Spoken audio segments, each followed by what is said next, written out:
नमस्कार friends, welcome back to Mishra sir beyond the syllabus. आज का ये एपिसोड मेरे लिए भी बहुत ही स्पेशल है और इसका एक पर्सनल रीजन है। मेरे दादाजी डॉक्टर थे और साथ में वो एक लेखक भी थे। मेरे पिताजी भी पेशे से एडवोकेट थे, फिर भी लेखन से गहराई से जुड़े रहे। उन लोगों की 30 से अधिक पब्लिश्ड बुक्स हैं। नेचुरली साहित्य और लेखन से मेरा भी लगाव रहा है। मुझे विशेष रूप से हास्य व्यंग्य पढ़ना और लिखना पसंद है और मन में यह इच्छा भी है कि कभी एक व्यंग्यात्मक पुस्तक लिख सकूं। लेकिन मुझे अच्छी तरह से ये पता है कि पुस्तक लिखना कितना कठिन काम है, स्पेशली तब जब आप फुल टाइम किसी और प्रोफेशन से जुड़े हों। आज हमारे साथ हैं डॉक्टर रक्षा गुप्ता, जिन्होंने इतनी कम आयु में जो कर दिखाया है वह न केवल सराहनीय है बल्कि हम सबके लिए प्रेरणा स्रोत है। उनकी यात्रा हमें विश्वास दिलाती है कि क्रिएटिविटी कभी उम्र की मोहताज नहीं होती। यदि जुनून हो, जिज्ञासा हो और कुछ कहने की सच्ची चाहत हो तो आपका प्रोफेशन आपके लिए बाधा नहीं बनता, बल्कि वही आपके अनुभवों को शब्द देता है। Please welcome doctor Raksha Gupta. Thank you so much sir. Life का फर्स्ट पॉडकास्ट है ये आज आपके साथ, और वो भी है Mishra sir beyond the syllabus. तो excited, happy and very happy to be here sir with you. That's great. अच्छा लगा ये जान के, और उससे बड़ी बात है कि ये आपके लिए भी हमेशा एक कहने के लिए रहेगा कि पहला पॉडकास्ट मेरा पहला पॉडकास्ट। हाँ, और स्पेशली आपने जो अपने बुक के लॉन्च में मुझे इनवाइट किया, आई वाज ओवरवेल्म्ड।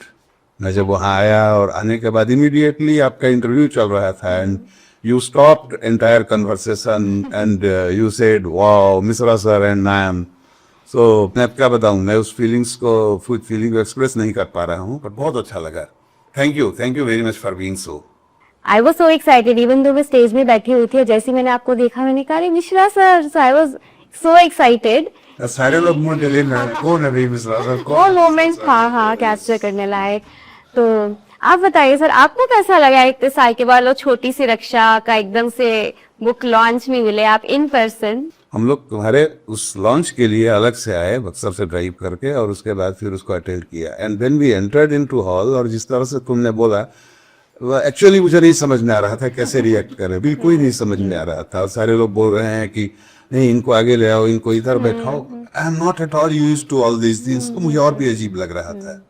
हाँ, ये मुझे भी नहीं पता था कि आप सीधा बक्सर से आए हैं यहाँ पे, तो वो तो और भी स्पेशल हो गया मेरे में। थैंक यू वेरी मच, बहुत अच्छा लगा, बहुत ही अच्छा लगा। एंड छोटी सी बच्ची की जहाँ तक बात है ना, तुम मेरे लिए अभी भी वैसी ही हो, अभी भी वैसी ही हो। मुझे कोई चेंज नहीं दिखता है, ना तो अपीयरेंस में, ना जिस तरह से बात भी वैसे ही बच्चों जैसा करती हो।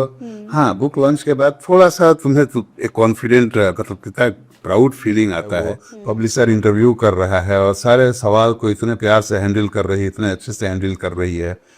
और एक वो मेरे पास जो छोटी सी बच्ची आई थी, डाउट्स पूछती थी और सी अरी हुई थी, वो सारा जो है वो एक दूसरे एक के साथ लिंक करना, it was almost an emotional journey for me जब मैं वहाँ बैठ के देख रहा था तुमको। तो वो सेम चीज आपको मेरे रिएक्शन में दिखी, मेरे लिए भी वही था। सबसे पहले तो हमारे इस प्लेटफॉर्म पे तुम्हारा बहुत बहुत स्वागत है, और it was one of my dreams कि मैं तुमको बुलाऊं।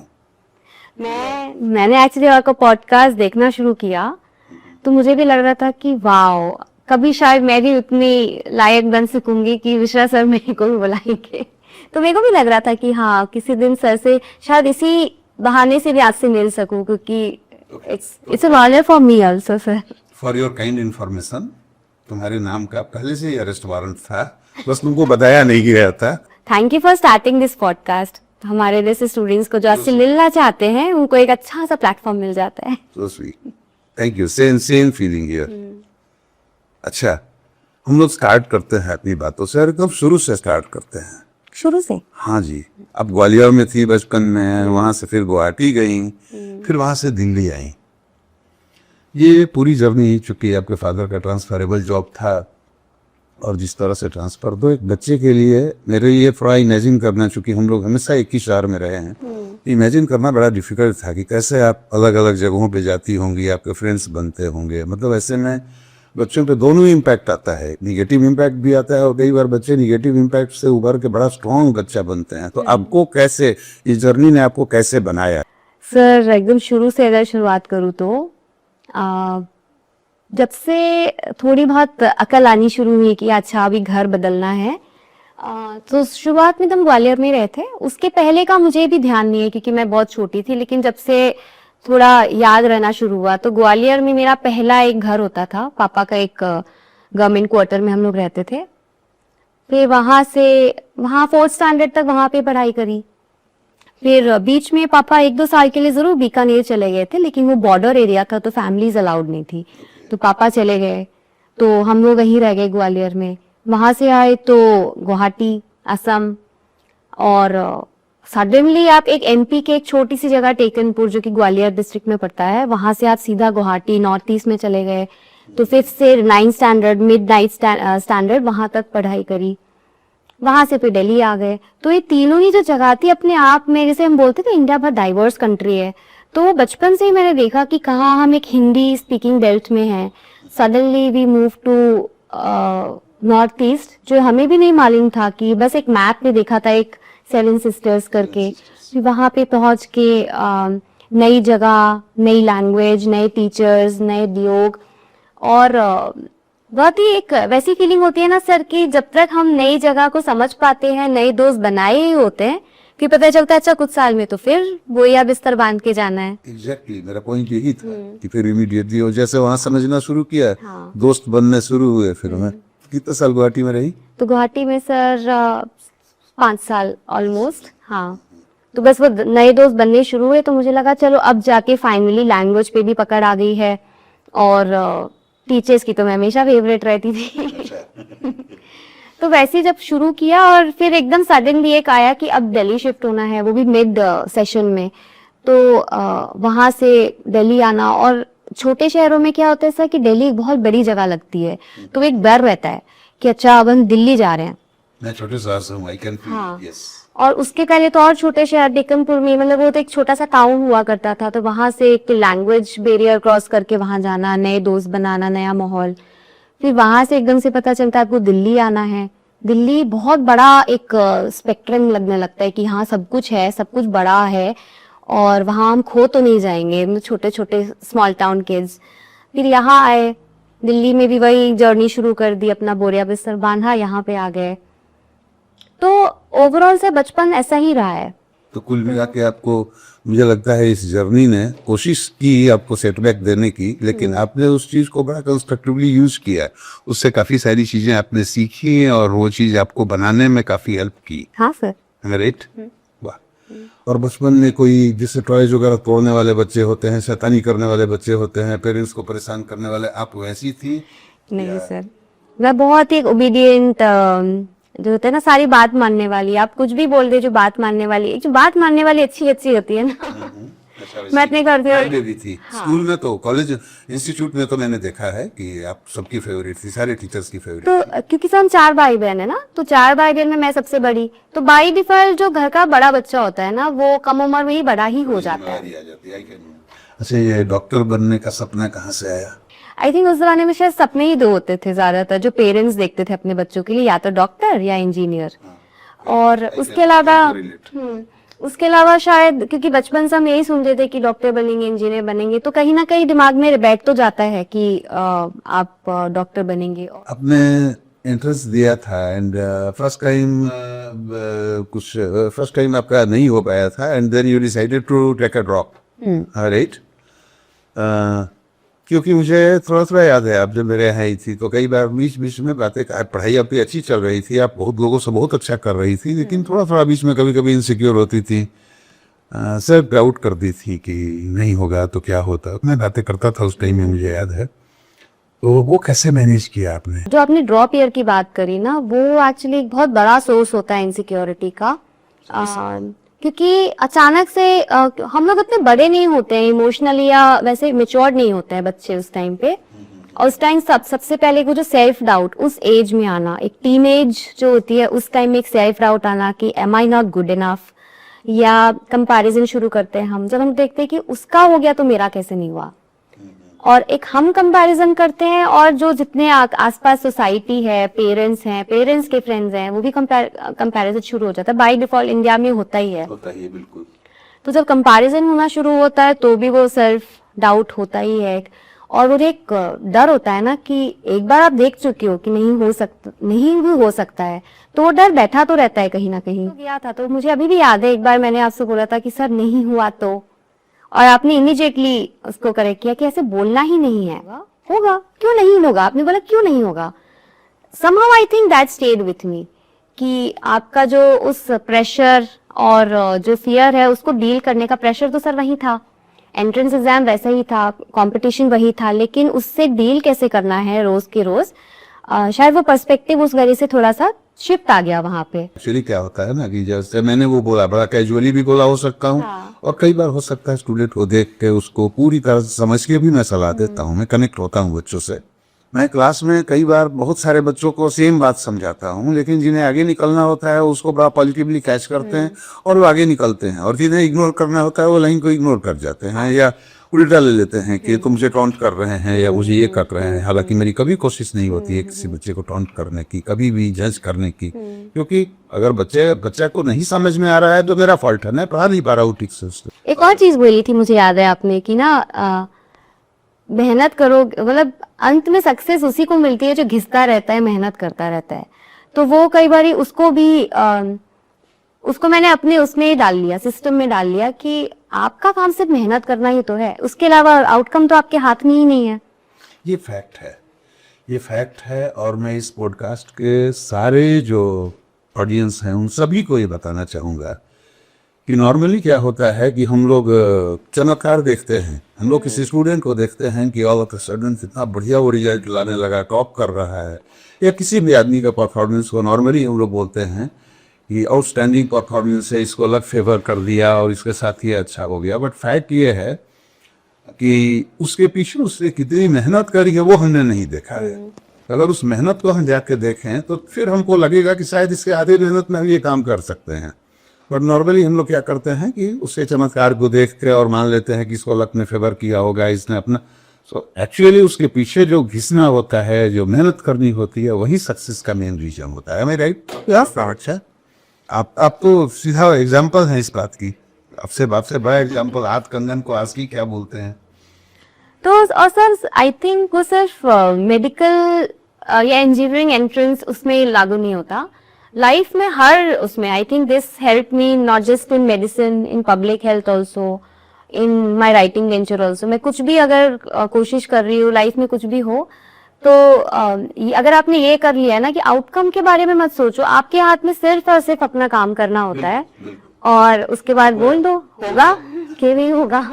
द अल्केमिस्ट वाली लाइन याद होगी, यूनिवर्स स्टार्स का स्काई, जो भी वो कोई ना कहीं करता तो है कुछ। करता है, बिल्कुल करता है। मुझे तो उसमें बहुत एकदम ब्लाइंड ट्रस्ट है उस चीज में। मैंने देखा है, लिविंग तो छोड़ो, नॉन लिविंग चीजें सपोर्ट करने लगती हैं जब तुम्हें सक्सेस मिलना होता है। तो as seen that. Mishra sir के साथ कोई और ऐसी याद जो? सर वैसे तो आप इतने स्टूडेंट्स से मिलते हैं ना, तो आपका तो पूरा एक कलेक्शन बन सकता है अगर हम सारे स्टूडेंट्स मिल जाएं कि चलो हम एक पूरी एक बुक लिखते हैं इसी चीज पे कि मिश्रा सर के साथ क्या एक्सपीरियंस रहा है। दूसरा सर, वो तो शायद सारे आपके स्टूडेंट्स जानते होंगे कि जिस तरह से खेल खेल में और कैसे कैसे एग्जाम्पल्स देके आपने फिजिक्स हमको समझाई है। मैं थोड़ी उस टाइप के इंसानों में से हूँ जो हर चीज में फिलॉसफी ढूंढती है, साइंस हो या बायोलॉजी हो कुछ भी, लेकिन आपके इतने प्रैक्टिकल और कई बार बहुत ही हंसा देने वाले, एकदम वैसे कर देने वाले एग्जाम्पल से आपने फिजिक्स पढ़ाई।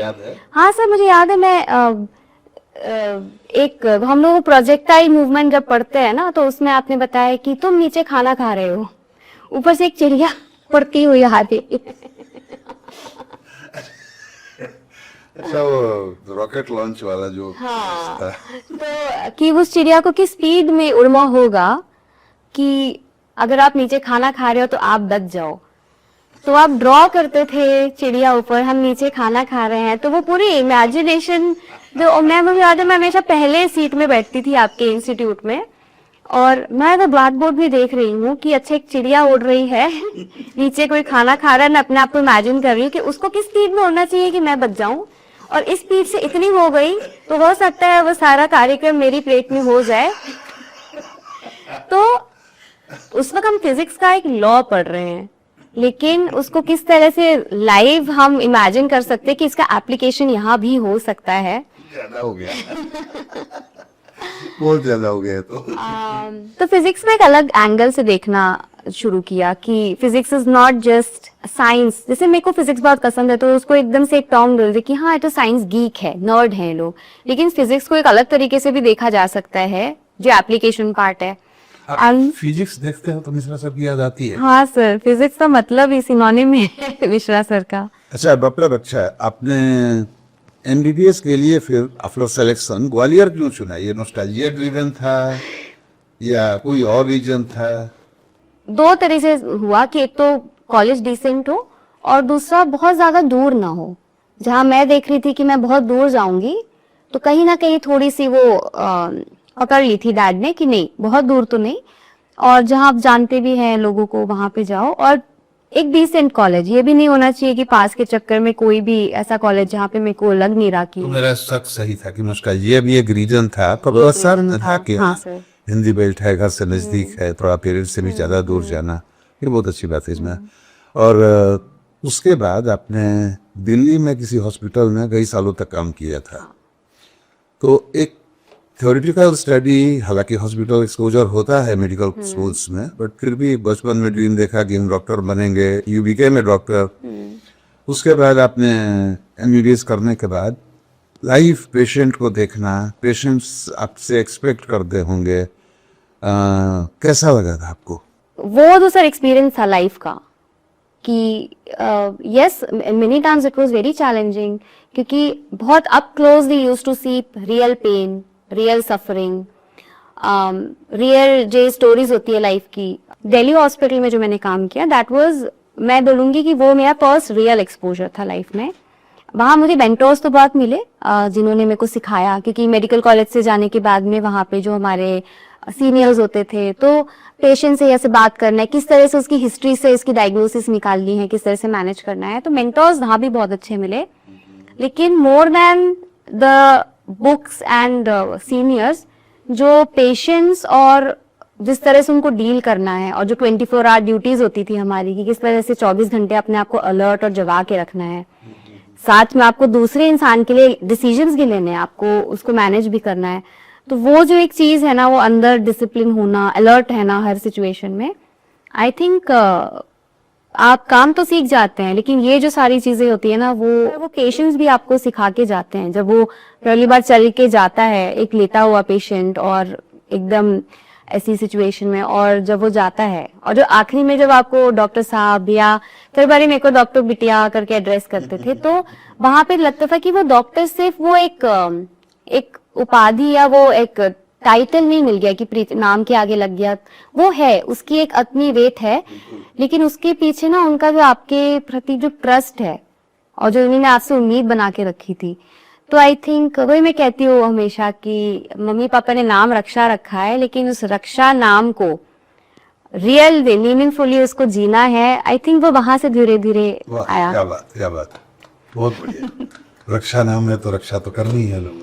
और हाँ, और यहाँ से मैं भी आपसे कुछ पूछना चाह रही थी कि जैसे मेरी जर्नी, आपको मैंने जैसे हम बात कर रहे हैं उसके बारे में, लेकिन मेरा टाइम और अभी का टाइम बहुत चेंजेस आ गया। मैं खुद देख रही हूँ कि every 2-3 years I feel like generation gap आ गया है।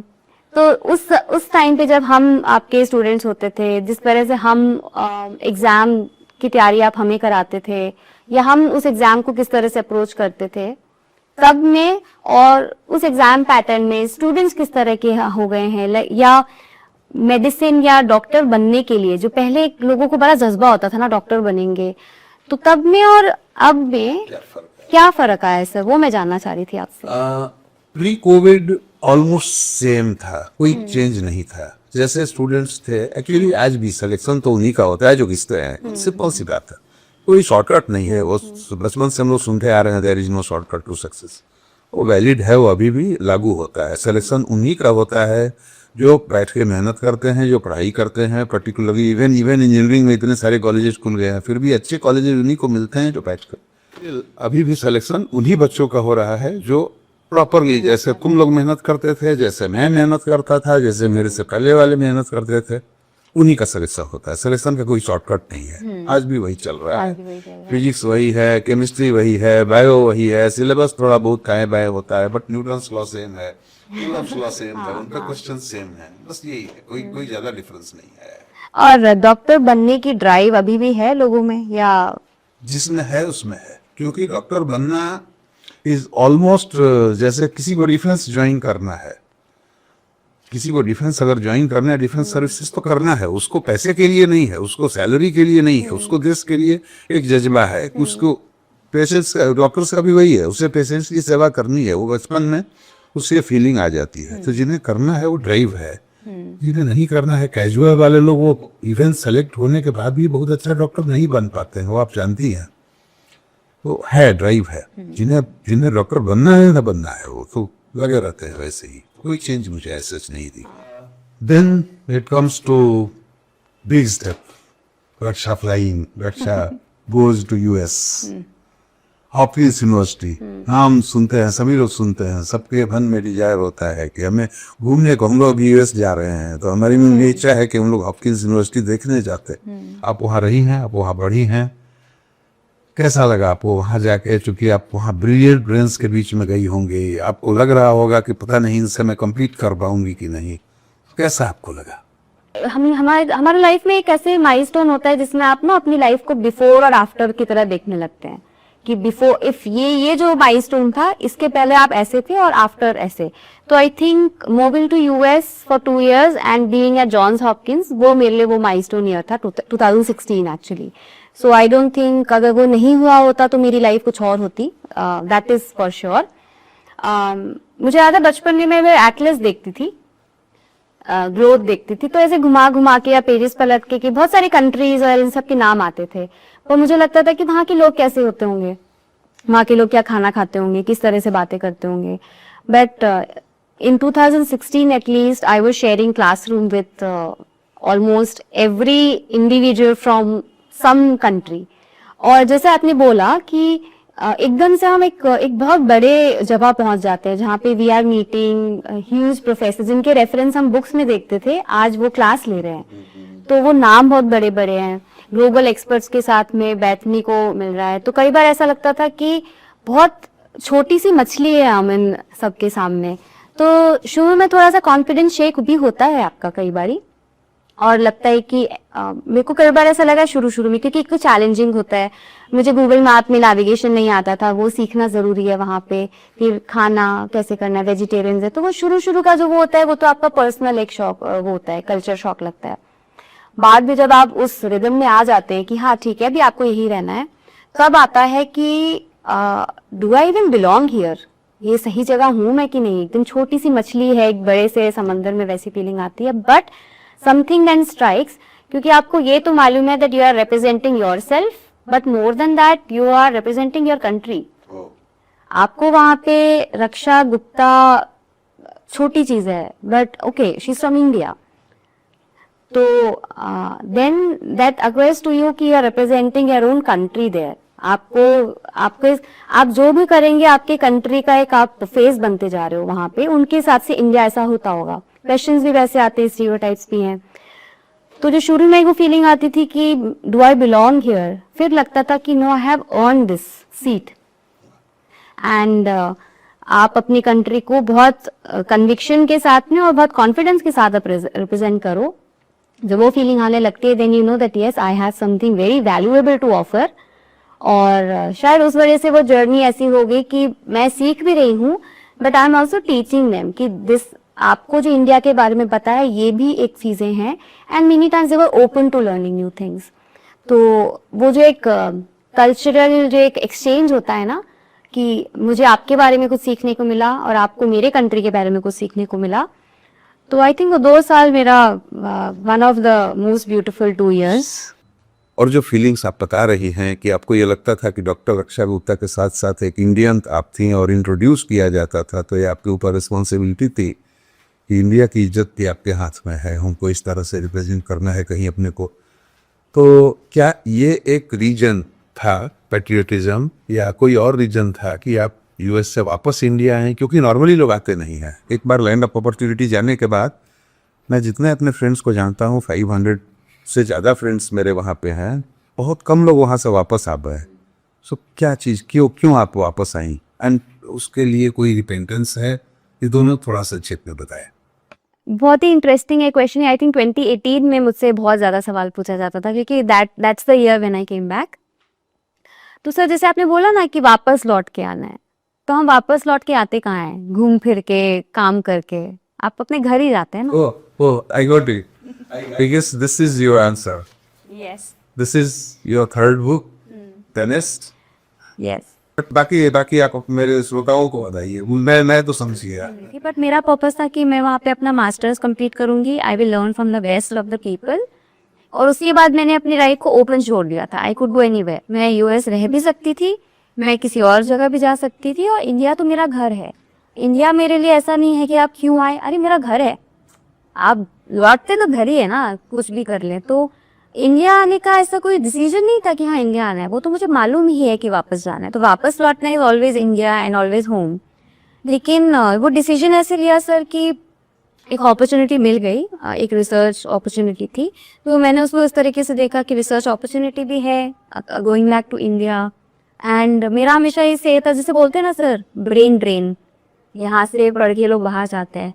Mind was reverse brain drain, वहाँ से पढ़ के वापस आओ and then work at the grassroot level. मैंने सोचा सर यहाँ पे actually public health, specially public health में और हेल्थ सिस्टम में इम्पैक्ट ग्रासरूट लेवल पे लाना, that is a major task. US में आप बहुत सारी चीजें चेंज कैसे करोगे ना, पॉलिसीज उस तक, लेकिन यहाँ पे being a part of that policy decision making जो प्रोसेस होता है, ये आप बिल्कुल गांव में जाके ग्रास रूट लेवल पे काम करना, वहाँ पे भले आपको धीरे से इम्पैक्ट मिले, स्लो इम्पैक्ट दिखे। तो आई ऑलवेज थॉट कि आपका जो नॉलेज है, आपकी जो स्किल है, अगर कहीं आप इम्पैक्ट देख सको ग्रास रूट लेवल पे, छोटे कंट्रीज या ऐसे कंट्रीज जहाँ पे, मैं इंडिया को छोटा कंट्री भी नहीं मानती, डाइवर्स कंट्री है, तो that was the initial thought. दूसरा घर तो है ही यहाँ पे। और तीसरा, मुझे याद है शुरुआत में सब मजाक में बोलते थे, वो you are really Mohan Bhargav, वो जो स्वदेश मूवी आई थी। तो it was thrilling also to be associated with an iconic character Shahrukh Khan, but I am just Raksha Gupta. And बस ये था कि हमेशा अगर मैंने जैसे बोला, अगर आपको मौका मिल रहा है, मैं तो सबको बोलती हूँ, मतलब आपसे जुड़े हुए जो भी लोग हैं, कि अगर आपको कभी भी लाइफ में मौका मिले कि go to the remote places, go and work at the grass root. अगर आपको मौका मिल रहा है, फिर आप इंजीनियर हो या आप डॉक्टर हो, कोई भी प्रोफेशन हो, अगर आपको वहाँ काम करने का मौका मिल रहा है, उससे जुड़ने का मौका मिल रहा है, there is nothing about it, nothing like it. तो काफ़ी चीज़ें वहाँ से आपको सीखने को मिलती हैं, और अगर आपको इम्पैक्ट दिखा आपके काम का, ज़रा सा भी इम्पैक्ट दिखा, तो इट्स वेरी रिवॉर्डिंग। तो I think no regrets at all. राष्ट्रीय हम लोगों की बात आती है फिर आपके लेखन पे, आपके साहित्य प्रेम पे। ये कीड़ा कहाँ से आया, कब ये आपके मन में घर किया, कब से आपने स्टार्ट किया, किसने इंस्पायर किया? 11-12 साल की थी तब, इंग्लिश टीचर थी, उन्होंने हम लोग को एक असाइनमेंट दिया कि रोज़ आपको डायरी एंट्री करनी है, रोज़। तो उनका तरीका था कि इस तरह से आप लैंग्वेज सीख पाओगे। इंग्लिश पढ़ना हमेशा लोगों की वैसे अच्छी होती है, लेकिन एक्सप्रेस नहीं कर पाते इंग्लिश में, या सोच नहीं पाते इंग्लिश में। आपने कभी देखा होगा कि हम इंग्लिश में बोलते हैं, लेकिन बहुत सारे लोग हिंदी में सोच रहे होते हैं। मैं तो हाँ, बोल लेंगे इंग्लिश में, वो ट्रांसलेशन चल रहा है।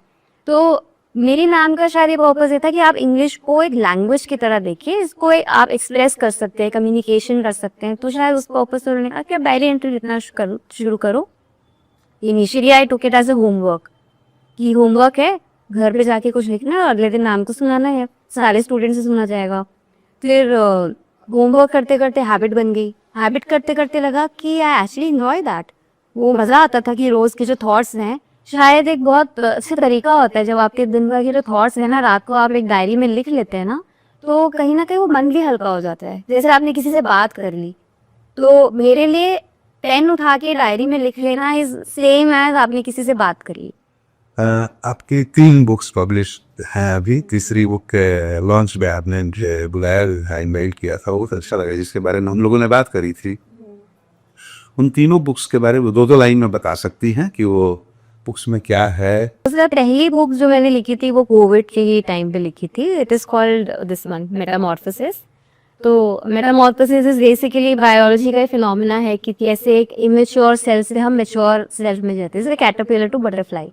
दिस बुक इज अबाउट, अगर आप छोटे शब्दों में कह सके कि आप अपनी ही लाइफ की स्टोरी कैसे चेंज कर सकते हैं, तो मेटामॉर्फोसिस में कि आप एक वेरी इमेच्योर सेल्फ, एक इमेच्योर स्टेट में है जहाँ आप किसी चीज़ से जूझ रहे हैं.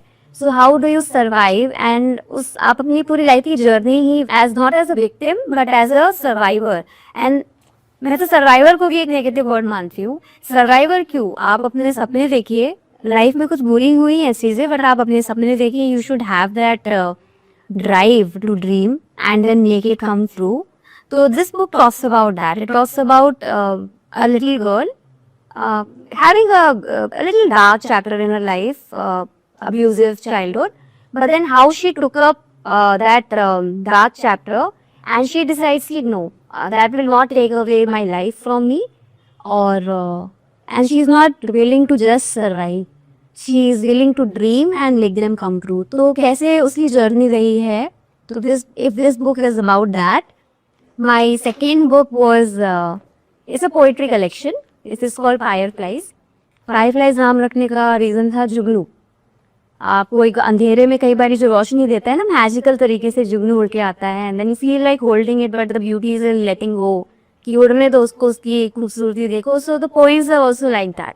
तो कई बार आपकी लाइफ में ऐसे कुछ लो फेजेस चल रहे हैं अगर, तो you always hold on to anything positive. कुछ भी आपको पॉजिटिव दिख सकता है, आपके कोई दोस्त हो सकते हैं, या कभी कभी कभी छोटा सा बच्चा आपको मुस्कुरा के देख लेता है, तो वो पूरे स्ट्रेसफुल दिन में वो एक चीज़ होती है. तो I think they are like जुगनू योर लाइफ. तो अंधेरे में एक ज़रा सा फ्लिकर करता है आपको, there is magical about it. So this is a poetry collection. And yes, last ये तो अभी this book actually is about home coming. किस तरह से हम घर से कनेक्ट करते हैं, और घर कोई भी हो सकता है, आपका घर जिसमें मम्मी पापा, आपकी फैमिली, वो स्ट्रक्चर, या घर आपका हो सकता है आपके दोस्त, है ना. दोस्तों के साथ हम कैसे कनेक्ट करते हैं, नए दोस्त, नई जगह. जैसे मैं हमेशा एक जगह से दूसरी जगह जाती रही, तो हर वक्त हमारे अंदर एक ड्राइव होती है कि we always want to find a home, ये हमें कहीं लगे कि ओके वी बिलोंग हियर. तो this book is about returning to your home, and I am very fortunate कि मैंने लिखी. क्यों? क्योंकि और बाकी चीज़ें तो हैं, बट इसी बुक की वजह से आज से भी मिल ली. Dr. Akshay, thank you for sparing your valuable time for this platform. बहुत अच्छा लगा आपसे इतने सालों बाद कनेक्ट होकर के, और आपने अपना टाइम निकाला और हमारे श्रोताओं को बताया, और आपने धीरे धीरे सब इस तरह से इशारा भी किया, धीरे धीरे ये भी समझाया कि कैसे अपने बिजी प्रोफेशनल लाइफ से टाइम चुरा के हम अपने हॉबी के लिए उस टाइम को निकाल सकते हैं या यूज कर सकते हैं. Thank you sir for having me here. पर जैसे आपने बोला ना कि वो एक हैबिट वो बन गई थी. पीपल आस्क मी कि आपने कभी सोचा था आप राइटर बनोगे? तो मैं हमेशा ये सोचती हूँ कि I never plan to become a writer. It is just that I never stopped writing. I started something का मैंने उसको खत्म नहीं किया अपने अंदर. तो मैं उस चीज में आपसे भी सवाल पूछना चाह रही थी कि आप कैसे आइडेंटिफाई करते हैं कि जैसे कुछ बच्चे तो शार्प होते हैं, they are very sharp, very focused, शायद उनको थोड़ा बहुत पुश कर दिया तो हो गया उनका. डॉक्टर अक्षय, इसमें बच्चों को आइडेंटिफाई करने की बात इसलिए नहीं आती है कि एक टीचर को सभी बच्चों का टीचर होता है. वो चाहे बच्चा पढ़ाई में कमज़ोर हो, चाहे पढ़ाई में होशियार हो, न सभी को पढ़ाना आता है.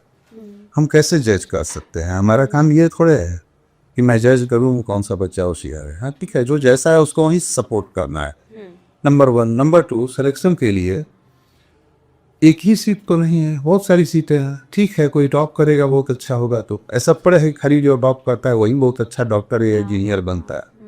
मीडियोकर हमारे यहाँ तो सबसे बड़ा एग्जांपल क्या है कि जितने टॉप लेवल जो इंजीनियर्स होते हैं वो तो अमेजन और फ्लिपकार्ट जो ही कर रहे हैं.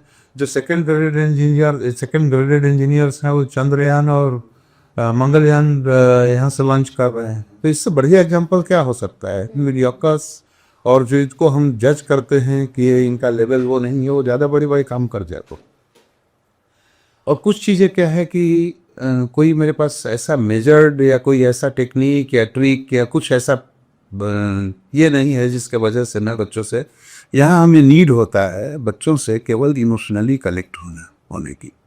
उसके बाद वो अपनी प्रॉब्लम्स बताएगा, सोल्यूशन भी उसी से निकल के आता है। हर बच्चे का, हर इंडिविजुअल का हर प्रॉब्लम होता है।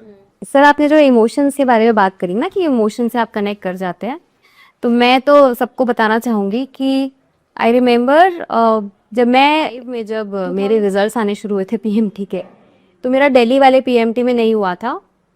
And I get a call from sir कि नहीं हुआ है, बच्चे हार नहीं माननी है, और सर रो रहे हैं। मैं तो रो रही हूँ कि मेरा सिलेक्शन नहीं हुआ, पर सर रो रहे हैं। मैंने कहा अरे, मैंने सर को आई लेट हिम डाउन, मेरा सिलेक्शन नहीं हुआ, मैंने पेरेंट्स को भी लेट डाउन कर दिया, तो सर रो रहे हैं वहाँ पे।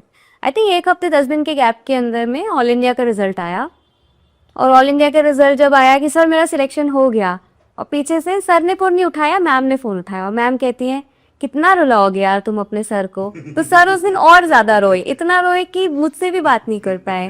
वैसे हर साल एक ना एक बच्चा रुला जाता है, उस साल आप उस साल मैं थी। And I think that is why I feel connected every time with you. तो ये था Mishra sir beyond the syllabus का 5वां एपिसोड। आज की यह बातचीत मेरे लिए केवल एक कन्वर्सेशन नहीं है, बल्कि एक पूरी जर्नी है, एक स्टूडेंट से ऑथर बनने तक की जर्नी। डॉक्टर रक्षा की कहानी हमें ये याद दिलाती है कि इंसान की पहचान केवल मार्क्स या रैंक से नहीं होती है, बहुत सी अचीवमेंट्स इंटरनल होती हैं। हमें दुनिया के सामने खुद को प्रूव करने के बजाय खुद को री इन्वेंट करना होता है। बहुत से काम स्वांतः सुखाए करने होते हैं, और यही अचीवमेंट सबसे बड़ी सफलता होती है। यदि यह कन्वर्सेशन आपको मीनिंगफुल लगा हो तो कृपया लाइक करें और चैनल को सब्सक्राइब करें, और अपना स्नेह और समर्थन बनाए रखें। मिलते हैं अगले एपिसोड में एक और कहानी और एक और अनुभव के साथ, जो याद दिलाएगा कि जिंदगी सिर्फ डूज और डोंट्स से नहीं होती है, बियॉन्ड द सिलेबस भी होती है। Thank you.